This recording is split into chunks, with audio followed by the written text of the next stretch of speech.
اکا دکا واقعات ہوئے تھے یہاں دہشت گردی سے، تو جس سے تھوڑا سا ایک تشویش پائی جاتی تھی، تو ہمیں یہ موقع ملے گا کہ چینی بھائیوں کی، دوستوں کی کوئی تسلی تشفی کر دی جائے. مگر اس کا ایک اور بھی بیک گراؤنڈ یہ ہے کہ اصولی طور پہ تو اس کی ساری جو ہمارے لیے شنگھائی تنظیم کی جو اس کی اہمیت کے اوپر بات کرنی چاہیے.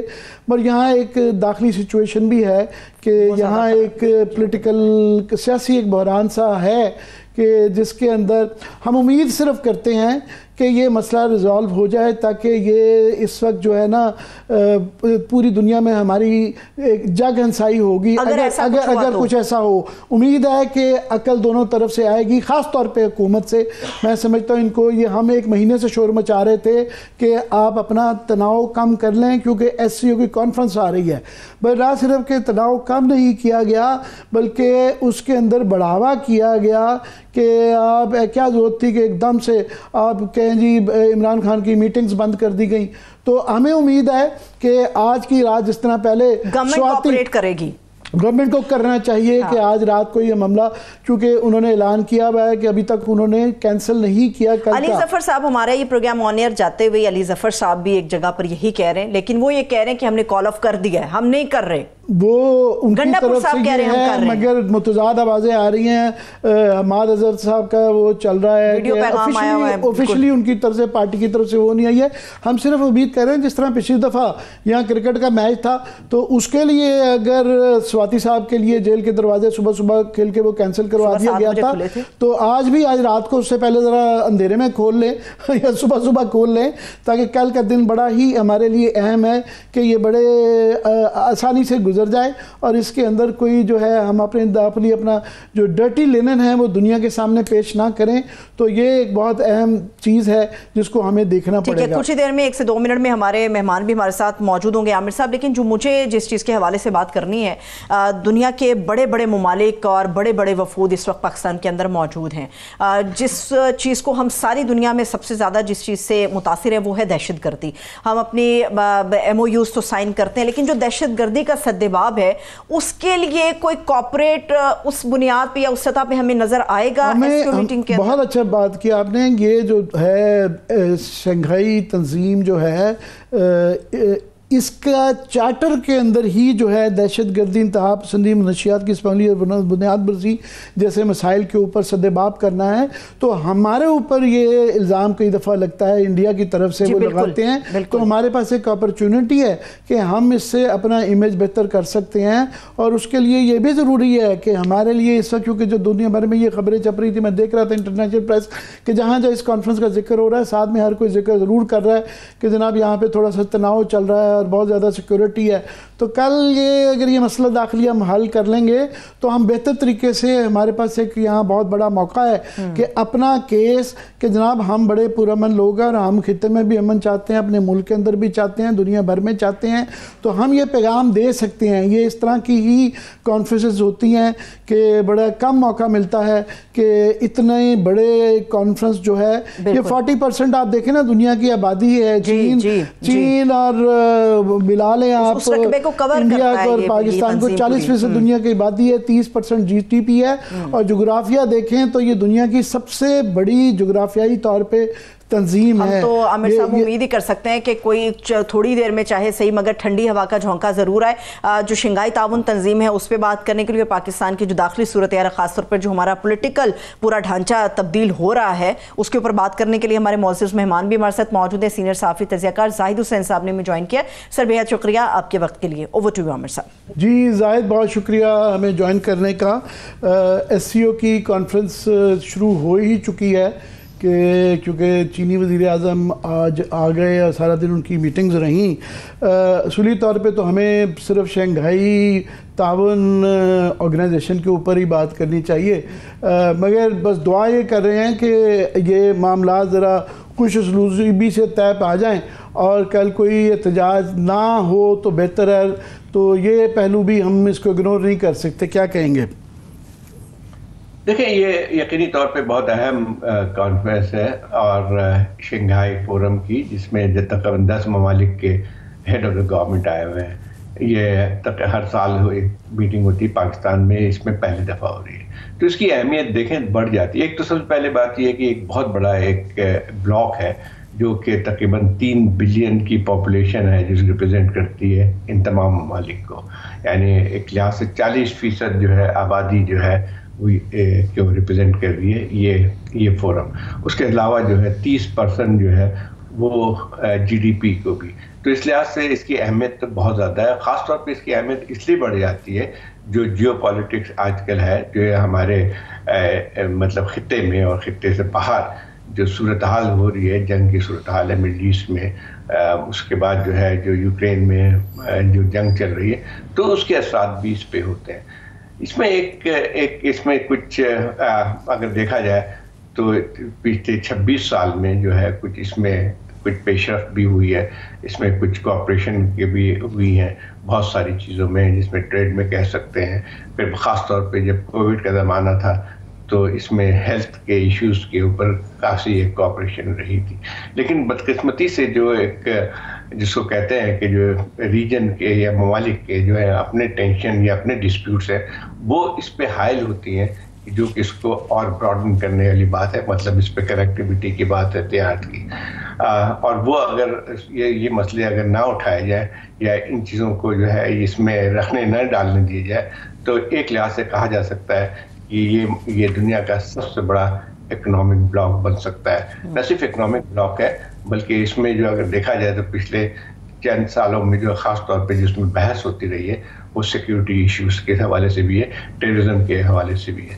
تو میں سمجھتا ہوں کہ اس کی نوعیت اس لیے بھی اہم ہے کہ آپ کو یاد ہوگا اس میں بالکل صحیح فرما رہے ہیں آپ۔ پہلے تو یہ وسطی ایشیا، روس، چین کے درمیان باہمی تعاون اور سیکورٹی کی تنظیم بنی تھی، مگر بعد میں اس کے جو چارٹر ہے اس کے اندر تو وہ تمام وہ ایشوز ہیں جو کہ پاکستان سے ڈائریکٹلی ریلیٹڈ ہے۔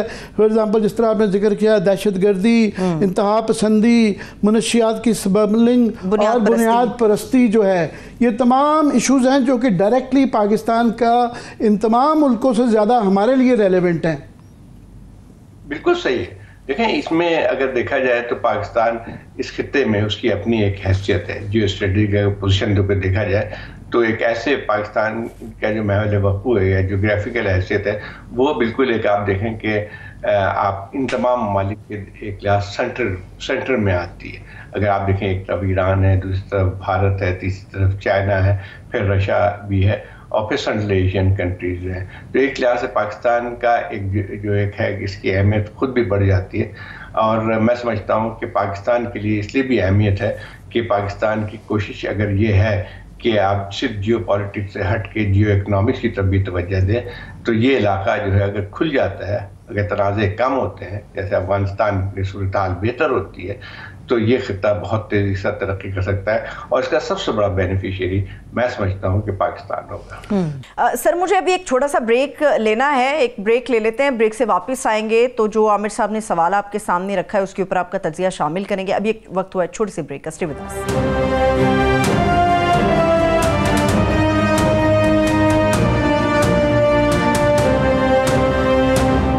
بریک کے بعد ایک مرتبہ پھر سے آپ کو خوش آمدید کہیں گے۔ اوور ٹو یو عامر صاحب۔ اس طرح آپ نے جیو پالیٹکس کی بات کی کہ افغانستان کی جغرافیائی نوعیت اس طرح ہے کہ ایران سے بھی زیادہ سینٹرل جو لوکیشن ہے بیچ میں افغانستان ہے، اور پچھلے سال ان کو مبصر کے طور پہ شامل کر لیا گیا تھا، اور مگر وہاں حالات اس طرح کے ہیں کیونکہ ابھی ان کی حکومت کو طالبان کی کسی نے ایکسیپٹ نہیں کیا، تو وہ ان کے بیچ میں نہ شامل ہونے سے ساری جو موومنٹ ہے سینٹرل ایشیا کی اور ہماری اور باقی سارے خطے کی وہ رک جاتی ہے۔ بالکل صحیح بات۔ دیکھیں افغانستان کی ایک کی ہے، ایک برج ہے۔ اگر آپ دیکھیں کہ جو میں بات کر رہا تھا کنیکٹیوٹی کی، اگر دیکھا جائے جیسے پاکستان کو اگر سینٹرل ایشیا میں رعایت کرنی ہے یا سینٹرل ایشیا کے کنٹریز سے جو ہے آپ یہ گیس پائپ لائن کی بات آتی ہے، تمام چیزیں ہوتی ہیں، تو اس کے لیے سب سے ضروری تھی، پہلے بھی بات آتی تھی کہ افغانستان میں امن ہونا ضروری ہے۔ اب یہ صحیح ہے کہ اس کو ایک لحاظ سے آبزرور کا اسٹیٹس تو حاصل تھا پچھلے جب طالبان کی حکومت نہیں آئی تھی، لیکن اب مسئلہ دوسرا بن کے آیا ہے کہ جب طالبان کی حکومت ہے تو وہ کوئی بھی ملک جو ہے اس کو فارملی ریکگنائز نہیں کرتا ہے. تو میرے خیال وہ آبزرور کی اسٹیٹس دینا تو ممکن نہیں تھا. لیکن یہ ضرور بات ہے کہ افغانستان کو بھی الٹیمیٹلی شامل ہونا چاہیے تاکہ یہ اس کا جو ہے دائرہ کار بڑھ سکے, اور ایک آسانی جو کنیکٹیوٹی کی ہم بار بار بات کر رہے ہیں اس میں فروغ دینے کے لیے بہت زیادہ ضروری ہے. اگر یہ واقعی اگر دیکھا جائے تو ایک کنیکٹیوٹی اگر ہو جائے جس میں اگر ساؤتھ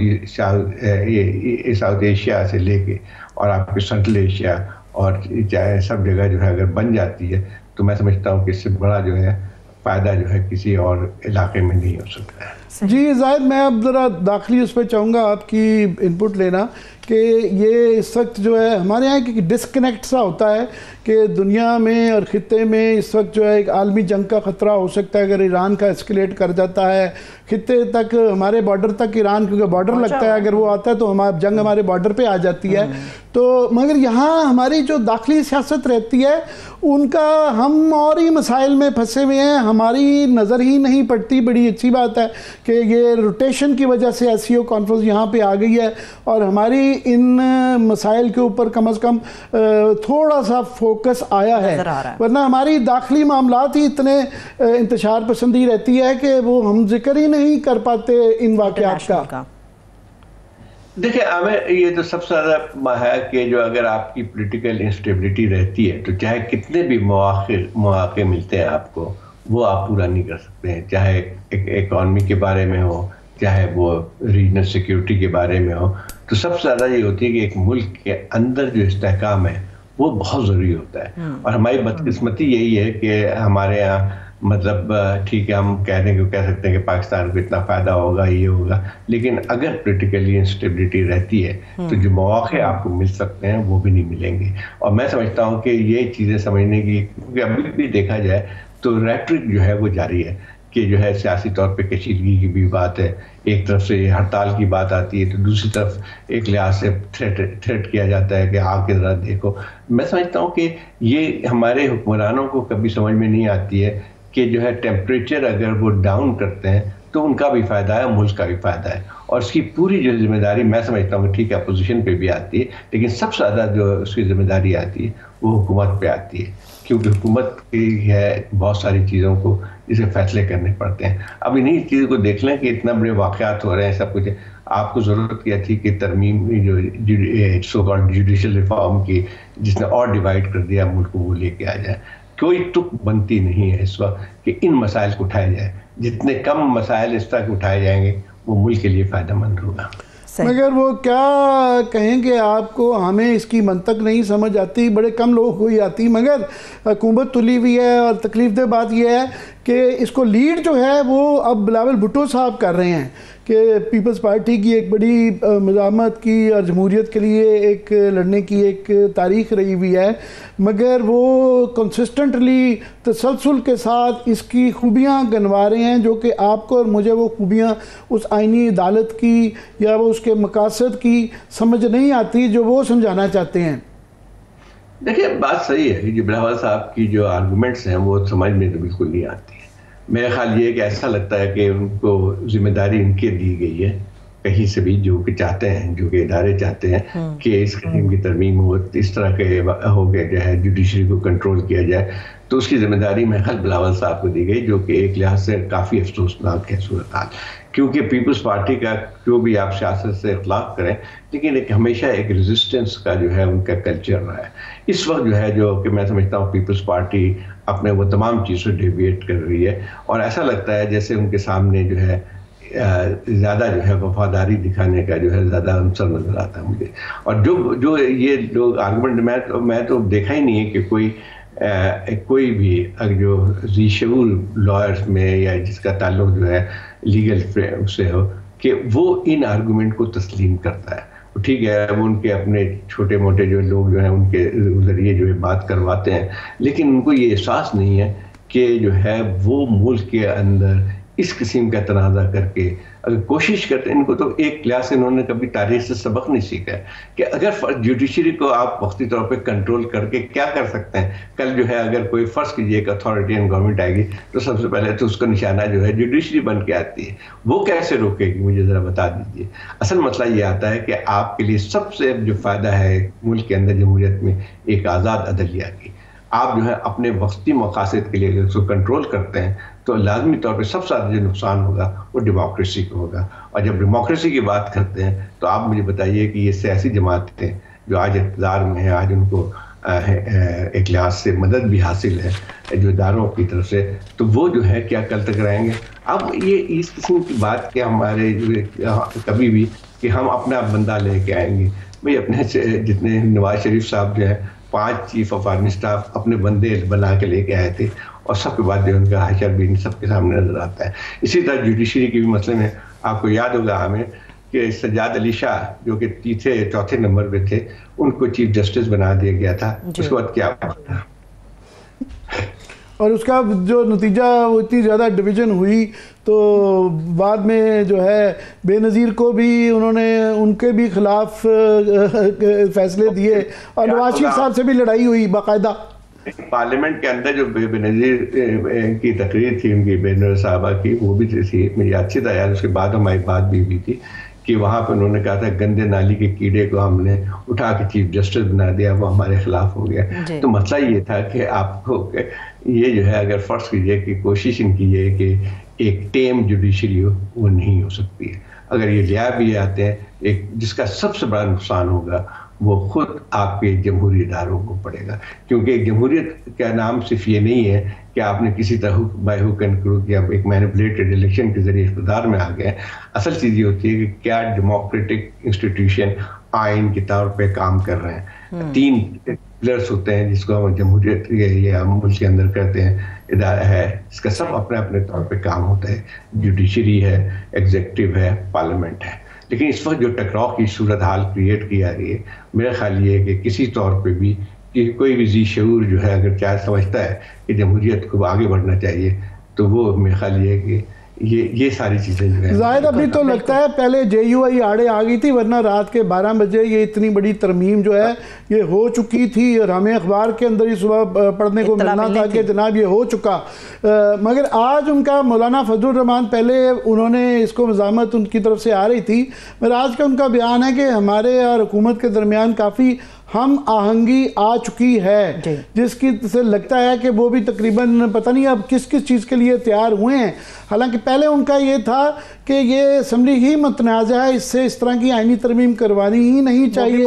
پھر دوسرا یہ کہ اگر وہ بھی مان جائیں تو پھر بھی شاید 2-4 لوگ لوٹے بنوا کے یہ کروانی پڑے گی. اس پہ اگر جے یو آئی اور پیپلز پارٹی بھی ساتھ میں شامل اس گناہ میں ہوتی ہے تو ایک بالکل ڈیفرنٹ سچویشن ہو جاتی ہے. دیکھیں ایک اور بات بھی کہ جو بیان میں بھی دیکھتا رہتا ہوں، جو ان کے اسپوکس پرسن ہیں جو کہ پہلے بار ایسوسیشن کے رہے تھے کامران مرتضیٰ صاحب، ان کی اگر آپ بات سنیں تو ان کی وہ بہت ہی لاجیکل بات کرتے ہیں. اس میں صاف صاف بات آتی ہے کہ جو ہے ان کا بھی آرگومنٹ وہی ہے کانسٹیٹیوشنل جو کورٹ کے بارے میں اور جو ہے ہمارے بار ایسوسیشن کے لوگوں کی ہے کہ جو ہے اس کو الگ بنانے کی ضرورت کیا ہے. اور جو یہ آرگومنٹ دیا جاتا ہے کہ جو ہے سارے کیس وہ کرتے ہیں وہ بھی غلط ہے. تو مسئلہ یہ ہے کہ دنیا بھر میں ہوتا ہے کہ کانسٹیٹیوشنل بینچ ہو جاتی ہے، ایک سیپریٹ سی بینچ ہو جاتی ہے with in the supreme court. اور میرا خیال یہ ہے کہ مولانا صاحب بھی یہی بات کر رہے تھے. اب دیکھنا یہ ہے کہ بلاول صاحب تو ایسا لگتا ہے کہ آر یا پار والی بات کر رہے ہیں، اور افسوسناک صورتحال ہے ان کی طرف. اگر لوٹوں کی موجودگی سے بنایا جاتا ہے تو پھر تو بہت ہی، وہ بلاول صاحب نے تو بھی پچھلے دنوں بیان میں کہا، انہوں نے کہا جی کوئی آئیڈیل سچویشن تو ہے نہیں ہے، کہ مور اور لیس یہ تاثر دیا کہ کوئی ایسی بڑی بات نہیں ہے کہ لوٹوں کے ذریعے یہ پاس کروا لی جاتا ہے. ایک اور لیڈر نے، ان کے سرکردہ لیڈر ہے پیپلز، انہوں نے کہا ضمیر کی آواز پہ لوگ ووٹ دیں گے. اب اندازہ لگائیں ان کے لیے جو ہے ان کو یاد نہیں ہے کہ بہت سارے ضمیر کی آواز سے، وہ زمانے میں احتشام ضمیر ہوتا تھا، اس کے جو ہے آواز پہ پھر پیٹریوٹ وہ جو ہے ایک جو تقسیم کر دیا تھا پیپلز پارٹی کو، وہ بھی یاد ہوگا آپ کو، جس کے ذریعے پھر بعد میں حکومت بنائی گئی تھی PMLN-Q کی. تو وہ بھی آپ کو یاد ہوگا کہ کیا پیٹریوٹ بنائی تھی نا 22، اس کو بھی کہا تھا کہ احتشام ضمیر کی آواز ہے. مسئلہ یہ ہے کہ یہ ضمیر کی آواز جو ہمیں سب کو پتہ ہے کہ ضمیر کی آواز کہاں سے سنائی جی جی ضمیر کی آواز. اور پھر اس طرح کے بھی بیانات جو کہ جی وہ منصور علی شاہ صاحب عدالت کنٹرول نہیں کر سکیں گے, یہ پتہ نہیں چیف جسٹس کے ذمہ داریوں میں یہ کب سے شامل ہو گیا. خواجہ صرف تو انہوں نے صاف ہی کہا, انہوں نے کہا ہمیں خطرہ ہے یہ کہیں 8 فروری کے الیکشن کو نہ الٹا دیں, تو کلیئرلی وہ ایجنڈا بھی بتا رہے ہیں ساتھ میں. مگر وہ ایک اور آرگومنٹ جو بھی آپ کہہ رہے ہیں بالکل بینچ کی کافی لوگ راغب لگتے ہیں کہ اگر کانسٹیٹیوشنل بینچ بن جائے تو کوئی حرج نہیں ہے. پھر 18ویں ترمیم کے اندر جو ایک پارلیمنٹری سپرویژن تھی اس کا بھی سنتے ہیں کہ جے یو آئی شاید اس کی طرف راغب ہو بھی جائے. اور کافی ہمارے ایسے لوگ بھی اس زمانے میں کہتے تھے کہ 19ویں ترمیم جو ہے وہ افتخار چودھری نے زبردستی کروائی تھی.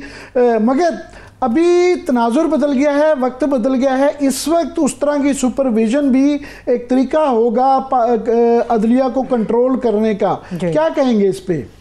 دیکھیں بات وہی ہے کہ دیکھیں اس وقت ایک ضرورت کیا ہے. دوسرے ٹھیک ہے کہ بہت ساری چیزیں کرنے کی ہوتی ہیں, لیکن کیا مقصد کیا ہے ان کا؟ سب کو پتہ ہے کہ اس کا مقصد کیا ہے. اس کا مقصد یہ نہیں ہے کہ عدلیہ کی جو ہے وہ کارکردگی کو بہتر بنایا جائے. اب آپ بتائیے کہ جو آرڈیننس آیا تھا بعد میں آخر میں, اس کی کیا نوعیت تھی؟ وجہ یہ نہیں تھی کہ جو ہے پہلے جو ایک اور جو قانون جس میں چیف جسٹس کو اختیار دے دیا گیا کہ وہ ایک تیسرے ممبر کو ایڈ کر سکتے ہیں, جو انہوں نے کر بھی لیا ڈاؤن دا لائن جا کے. عامر یہ ان کو میں خیال پتہ نہیں کیا ہے کہ یہ کبھی وہی ہے نا, ایک مثال ہے کہ آپ کسی اس پہ تنے بیٹھے ہوئے ہیں, اسی کو کاٹ دیں تو آپ گر سکتے ہیں. مجھے بتائیے کہ آپ سب سروینٹ کوڈ میں لے کے آتے ہیں تو سب سے زیادہ جو فائدہ کس کو ہوتا ہے؟ ان اداروں کو جو کہ ڈکٹیٹ کرانا چاہتے ہیں. اصل مسئلہ یہ آتا ہے کہ جو آواز ایک آ رہی ہے کہ ہم انڈیپینڈنس کی, پہلی دفعہ میں ججز کی بات سن رہا ہوں, تو اس کو جو ہے ختم کرنا ہے. اس کا فائدہ کس کو پہنچے گا؟ آپ کو نہیں پہنچے گا. جو سمجھتے ہیں بلاول صاحب کو نہیں پہنچے گا, اور بلاول صاحب پھر چیختے بلاول صاحب کو کیا لالی پاپ کیا دیا ہے؟ کچھ نہ کچھ سیاسی لوگ ہیں, بہرحال کچھ نہ کچھ تو بتایا ہوگا کہ آپ کو کیا یہ سنتے ہیں کہ جی ان کو پرائم منسٹر بنا دیا جائے گا, کیا آپ سمجھتے ہیں؟ اور آلریڈی ان کا اسٹیک بہت زیادہ ہے نا, پریزیڈنٹ بن گئے زرداری صاحب. اب مسئلہ یہ کہ یہ نہیں لگ رہا ہے کہ مجھے نہیں لگتا کہ وزیر اعظم بنایا جائے گا ان کو. مسئلہ یہ نہیں ہے, مسئلہ یہ کہ ایک ان کا پورا سسٹم پہ ایک اسٹیک بن کے آیا جو کہ اسٹیبلشمنٹ کے سہارے پہ کھڑا ہوا ہے, چاہے وہ پیپلز پارٹی ہو, چاہے وہ پی ایم ایل این ہو, سب کا اسٹیک اس سسٹم کے ساتھ ہے, اور وہی کریں گے جو کہ ان سے کہا جائے گا. نہیں وہ تو سمجھ آتی ہے کہ ان کا سسٹم کے ساتھ سٹیکس ہیں اس لیے بچا رہے ہیں, مگر جتنا وہ اس کی سرکردگی کر رہے ہیں کہ لیڈ کر رہے ہیں, اور پرو ایکٹیو رول جو ان کا ہے, نون لیگ میں سے کچھ پیچھے سے بیک بینچرز کی ہلکی پھلکی آواز آ جاتی ہے, وہ تھوڑا سا پیچھے نظر آتے ہیں. آگے تو پیپلز پارٹی ہے. عامر اگر صحیح معنی میں دیکھا نا, آپ کو بھی پتا ہے ہم لوگ سب کے دوستی بھی ہے, اور جب پرائیویٹلی بات کرتے ہیں, میرے بہت سارے جو ہے پیپلز پارٹی کے ایم این اے, وہ اتنے زیادہ کرٹیکل ہیں ان سب بات کے, اور ان کو سمجھ میں نہیں آتی ہے. اگر فرض کیجئے ان کو ضمیر کی آواز میں واقعی ضمیر کی آواز جاتی ہے تو ان کا کبھی بھی یہ پاس نہیں کرا سکتے ہیں. خود میں تقریباً آپ کو 10 لوگوں سے ملا ہوں پی ایم ایل این کے, اینڈ وہ ان کا کہنا یہ تھا کہ جب یہ مولانا فضل الرحمان نے ناکام بنا دیا اس رات کو ووٹ کا, تو ہم میں سب نے خوشی منائی. اب مسئلہ یہ آتا ہے کہ ذرا بلاول صاحب اپنی پارٹی سے بھی ذرا پوچھ لیں تو ان کو پتہ چل جائے گا کہ کیا ہے اس کے بارے میں کیا رہے ہیں. بالکل وہ آپ کے اور ہمارے, آپ نے ذکر کر دیا کامن دوستوں کا, ظاہر ہے ہماری بھی ایک زندگی کا حصہ جمہوریت کے لیے پیپلز پارٹی کے اس دور میں جو ہے ساتھ ساتھ چلنے کا رہا ہے. تو اب اگر کئی دفعہ ذکر انسان کر دے ان کا کہ جناب یہ دیکھیں اتنے قداور لوگ تھے, ان کی کیا ماضی رہا ہے اور یہ کیا کر رہے ہیں, پھر وہ گلے شکوے بن جاتے ہیں, پھر وہ میسیجز بھیجتے ہیں کہ بہت افسوس ہوا کہ آپ نے میرے متعلق یہ کہا. دیکھیں نا, ایک اور بات میں بتاؤں آپ سے, کہ کمال ہے یہ پیپلز پارٹی کا کلچر ذرا دیکھیں. مجھے 5 کم از کم میں نے بتایا کہ ہمیں ان نون نمبر سے فون آیا کہ آپ جو اس زمانے میں سیٹرڈے اور سنڈے کو جو بیٹھے گا کہ آپ یہاں سے ہلیں گے نہیں. اب یہ صورتحال پیپلز پارٹی کی جمہوریت پسندی کی ہے. کیا کہیں دعائی کی جا سکتی ہے. لیٹس ہوپ کہ کوئی عقل ہو اور لوگ کوئی اچھے فیصلے ملک کے لیے کر سکیں, کم از کم اپنے بچوں کے لیے, نیکسٹ جنریشن کو. ہم جو غلطیاں کرتے رہے ہیں یہ نہ بھگتیں ان کو. بہت بہت شکریہ زاہد حسین آپ کی وقت دینے کا. تھینک یو سو مچ. زاہد حسین صاحب ہمارے ساتھ موجود ہے. سر آپ کے وقت کے لیے بہت شکریہ. اس کے ساتھ ہی پروگرام بھی اپنے اختتام کی طرف چلتا ہے. مجھے اجازت دیجیے, اپنا بہت سا خیال رکھیے. خدا حافظ.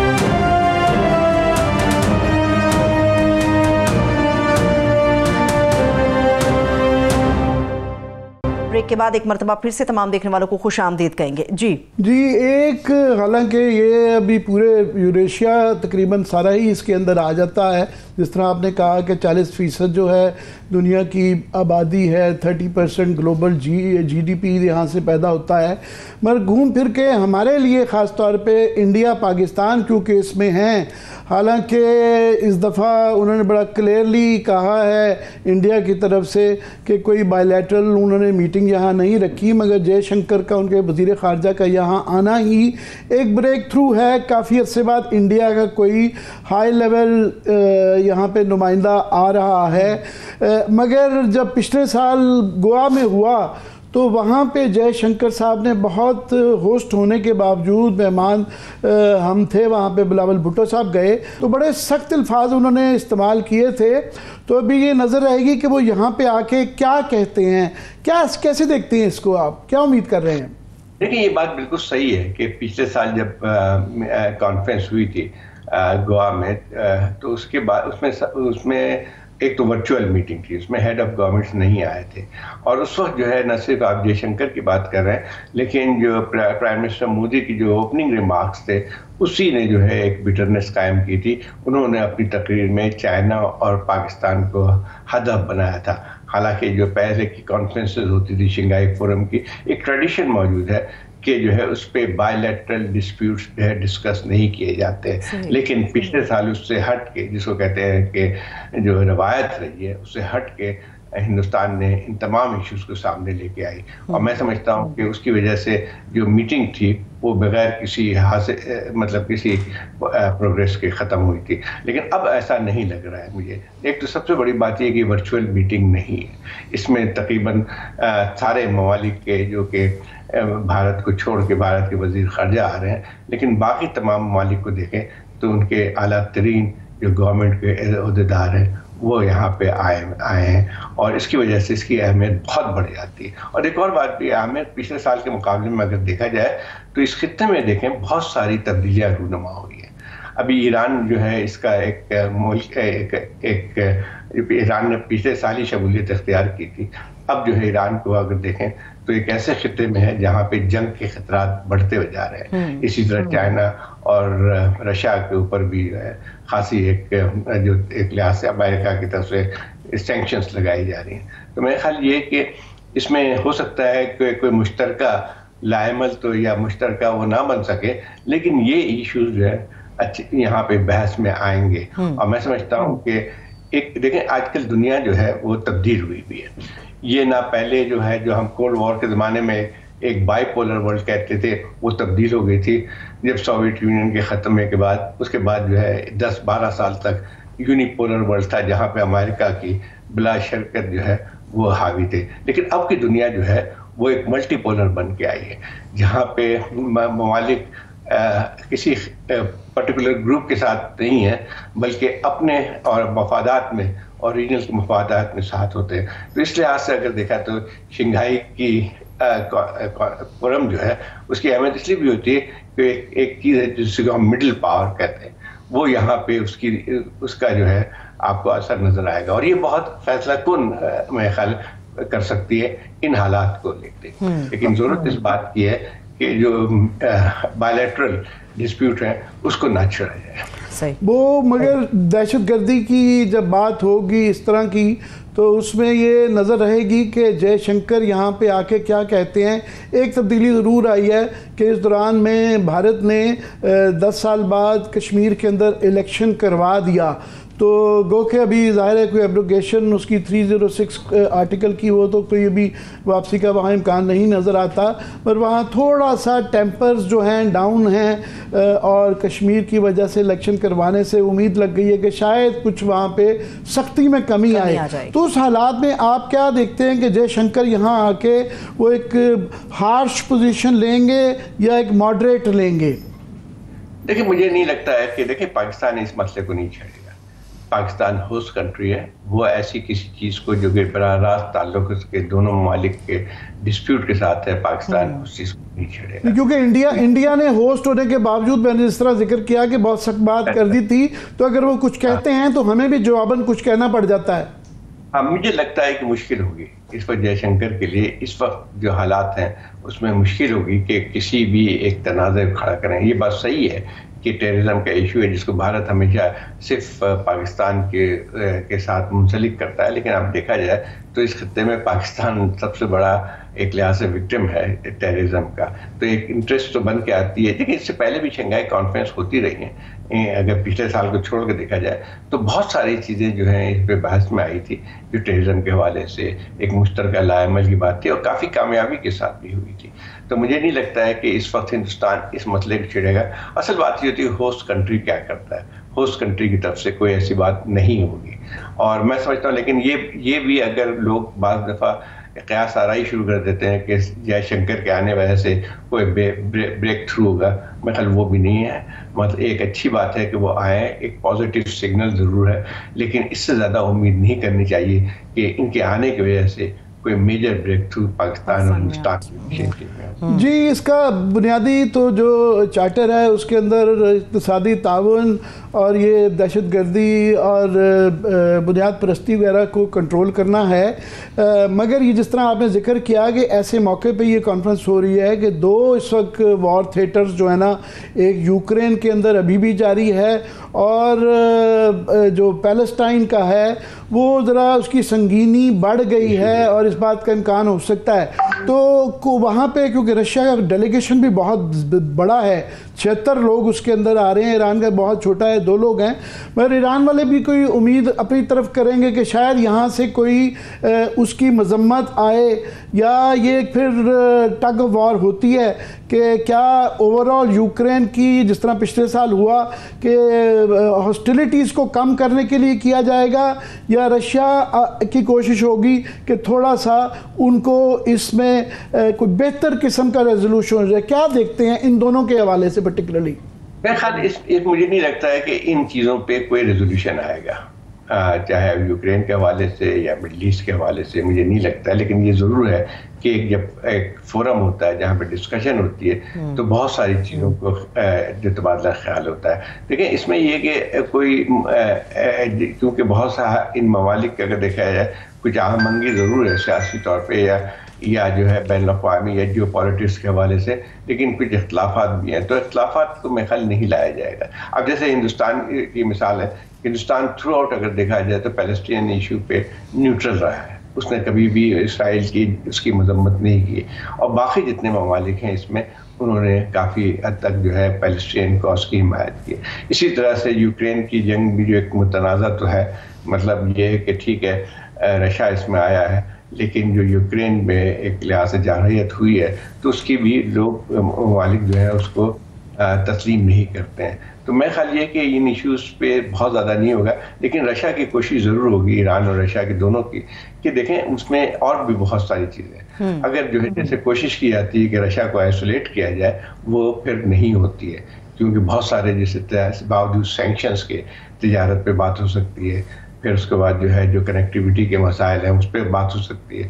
اب دیکھیں ایران بھی جو ہے جب اس طرح کانفرنس میں آیا اس میں یکے بعد اور جو سینکشن لگ گئے ہیں یونائٹڈ اسٹیٹس نہیں، روس کا میں ایگزیکٹلی یہی اس طرف ہی لانا چاہ رہا تھا کہ پچھلے سال بھی اس حوالے سے ضرور بات ہوئی کہ یوکرین اور روس کی اس تنازع کی وجہ سے جو سینکشنز لگی تھی اس کی مذمت یہاں کی گئی تھی، تو اس طرح کا وہ ان کے فیور میں چلا جاتا ہے، تو اس لیے کوئی کہیں نہ کہیں سے جتنے بھی اعتدال پسند بیچ میں جس طرح چین ہے تو باقی کنٹریز چاہیں گی کہ نیوٹرل سائز کو رکھا جائے، مگر ان 2 ملکوں کی خواہش ہوتی ہے تھوڑا سا اپنی ڈائریکشن میں لے جاتے ہوئے۔ بالکل صحیح بات، دیکھیں یہ بات صحیح ہے کہ باوجود اس کے سینکشن لگایا گیا رشیا پہ، لیکن اس کی تجارت پہ بہت اثر نہیں پڑا ہے. جتنے ممالک ہیں وہ اس کے ساتھ تجارت کر رہے ہیں. اور سب سے بڑی بات ہے کہ ہندوستان کو ذرا دیکھ لیں کہ جو آئل اس پہ امبارگو لگا ہوا ہے رشین کا، لیکن اس کو وائبر ملا ہوا ہے امریکہ کی طرف سے ہندوستان کو. اور اس وقت ہندوستان نے جو رشیا پہ جو سینکشن لگایا تھا اس کا سب سے بڑا بینیفیشری ہندوستان بن کے آیا، کیونکہ رشیا سے جو ہے وہ تیل آتا ہے خام مال، اور وہاں پہ ریفائن ہو کے وہ ایکسپورٹ کرتا ہے انڈیا، جو کہ یورپ کے ممالک میں بھی جاتے ہیں. تو یہ ایک چیز ہے کہ باوجود تمام چیزوں کے امریکہ سے جو اس کے تعلقات بہت بہتر میں ہے، الائی بھی بنا ہوا ہے انڈیا، لیکن اس کے باوجود بھی رشیا کے ساتھ تعلقات ہیں اس میں کوئی فرق نہیں آیا ہے، کیونکہ رشیا پہ اس کا دار مدار بہت پرانا ہے. اس میں ایک لحاظ سے آرمز کی بھی جو ہے اس میں سپلائی رشیا کی طرف سے ہوتی ہے، پھر تجارتی طور پہ. تو یہ ساری چیزیں ہیں. میرا خیال یہ ہے کہ اس کی اچھا دوسرا ایران کا جو صحیح ہے کہ سب سے بڑا خطرہ اس وقت اگر دیکھا جائے جو جنگ کے خطرات جو منڈلا رہے ہیں وہ ایران کے اوپر ہی ہے. اگر آپ دیکھیں کہ یہ جو ہے ان لوگ یہ ابھی بھی ایکسپیکٹیشن یہی ہے کہ اسرائیل شاید ان کے نیوکلیئر فیسلٹی یا آئل فیسلٹیز پہ اٹیک کرے گا. اور میں خیال یہ ہے کہ اگر یہ چیز ہوتی ہے تو نہ صرف ایران کا بلکہ پورے خطے میں پھیل سکتا ہے. تو میرے خیال یہ مسئلہ بھی ضرور زہر بحث آئے گا. اور میرا خیال یہ ہے کہ اگر کوئی قرارداد اس طرح کی نہیں آتی ہے لیکن ایک حد تک ایران کی سپورٹ ضرور کی جائے گی. یہ ایران کی سپورٹ کا یہ بہت بڑا ایک سوال وہ ہوگا، وہ اس لیے بھی کہ جس طرح آپ نے ابھی ذکر کیا کہ اس میں ویسے حالانکہ اس کی بالکل نوعیت مختلف ہے نیٹو سے، مگر بہرحال چونکہ وہ ایک ملٹری الائنس ہے، یہ اس کی چارٹر اور ہے، اکنامک کوآپریشن کی طرف زیادہ یہ راغب ہے. مگر لوگ پھر بھی ایک کمپیریزن اس لیے تھوڑا سا کر ہی لیتے ہیں کہ کیونکہ ویسٹرن کنٹریز کی اس میں نمائندگی نہیں ہے، امریکہ کی نہیں ہے، یورپ کی نہیں ہے، تو یہ لارجلی یوریشین وہ ہے. اور اس کے اندر ایک طرف تو یہ تینوں جو ہیں اب ایک ایکسس ہی بن گیا ہوا ہے، روس کا، ایران کا اور چین کا، یہ بڑے قریب آ چکے ہوئے ہیں. تو یہ ڈائریکٹلی ان کے ساتھ یہ جو دو اس وقت ہاٹ پوائنٹس، فلیش پوائنٹس ہیں یوکرین کا. مگر انڈیا ہے جس طرح آپ نے ذکر کیا کہ وہ اسرائیل کے مقابلے میں ان کا ڈیفرنٹ ہے، پھر وہ کوآڈ کا حصہ ہے. سو یہ ایک تھوڑا سا تناؤ رہے گا کہ اس کی کوئی بھی اگر ریزولوشن آتا ہے، یہاں کی تقریریں بھی آتی ہیں، یہ مختلف ملکوں کا جو یہاں پہ اپنا اظہار خیال کریں گے اس کو بڑا غور کیا جائے گا. بالکل صحیح کہہ رہے ہیں. دیکھیں عامر، اصل بات یہ ہے کہ یہ نیٹو تو اس کو جو لوگ مثال دیتے ہیں وہ تو بیوقوفی کی بات کرتے ہیں. میرا خیال یہ کہ جو ہمارے یہاں جو لیڈران ہیں ان کی سمجھ میں تو کچھ آتی نہیں ہے، تو وہ فضول بات زیادہ کرتے ہیں. نہ یہ نیٹو ہے، نیٹو کی تو پوری بنیاد جو ہے وہ تو ایک ملٹری الائنس تھی. یہ ملٹری الائنس نہیں ہے، یہ اکنامک الائنس ہے. اکنامک سے مطلب یہ ہے کہ اس کے جو مشترکہ جو چیزیں ہیں اس کے اوپر کام کرتی ہے. لیکن اس میں ایک اور بات بھی آتی ہے کہ جو رکاوٹ بنی ہوئی، جس میں کہہ رہا تھا کہ اس کا اسکوپ بہت بڑا ہو سکتا تھا، لیکن یہ کہ جو آپ کے ڈسپیوٹس ہیں، جیسے چائنا انڈیا کا ڈسپیوٹس موجود ہے فرنٹیئر میں، اور یہ آپ نے جیسے ذکر کیا کہ انڈیا جو ہے ایز اے پارٹ آف کوآڈ، جو کہ امریکہ کے ایک لحاظ سے سرکردگی میں ایک اینٹی چائنا جو ہے وہاں پہ محاذ کریٹ کیا گیا انڈو چائنا میں. اسی طرح سے جو ہے اگر دیکھا جائے تو پاکستان اور انڈیا کے بھی تعلقات جو ہیں کشیدہ ہیں. تو یہ تمام چیزیں جو ہیں یہ حائل رہتی ہیں. ورنہ اگر یہ مسائل نہ ہو یا کم ہو یا اس طرح کی کشیدگی نہ ہو تو یہ علاقہ جو اتنا پراسپیرس ہو سکتا ہے، کیونکہ کنیکٹیوٹی اگر ہو جائے اور آپس میں تجارت زیادہ بڑھ جائے تو پھر تو اگر دیکھا جائے تو پھر کوئی اور ایسا بلاک نہیں ہے جس میں اتنی زیادہ ایک پوٹینشیل ہے ترقی کے. لیکن وہ نہیں ہو سکتی فی الحال جو کہ حالات ہیں اس میں. اب ایران کے مسئلے پہ یہ ضرور ہے کہ میں خیال تشویش کا اظہار ضرور کیا جائے گا، کیونکہ اس میں جو ہے ایک زمانے میں ایران اور ہندوستان میں کافی بہتر تعلقات تھے، اور ابھی بھی شاید ہیں بہت ساری چیزوں میں. لیکن ایک عجیب سی چیز آتی ہے کہ جب اسرائیل کا حملہ ہوتا ہے تو ہندوستان اس پہ خاموش ہے. ہندوستان میں بہت تبدیلی آئی ہے. جو پرانی ایک ٹریڈیشنل پالیسیز ہوا کرتی تھی پیلسٹین کے ایشو پہ یا ان تمام چیزوں پہ، اس سے بالکل اگر دیکھا جائے تو جو ہندوتوا کی جو گورنمنٹ ہے اس نے اپنے راستے بالکل بلند کیا ہے. تو میرا خیال یہ کہ یہ ایک حد تک تو کوآپریشن رہے گی، اچھی بات ہے، باوجود اس کے ڈسپیوٹس ہیں آپس میں. لیکن اس قسم کے فورم جو ہے ایک اور کام بھی کرتی ہیں کہ جو ٹینشن ہوتی ہے وہ اس کو کم کرنے پہ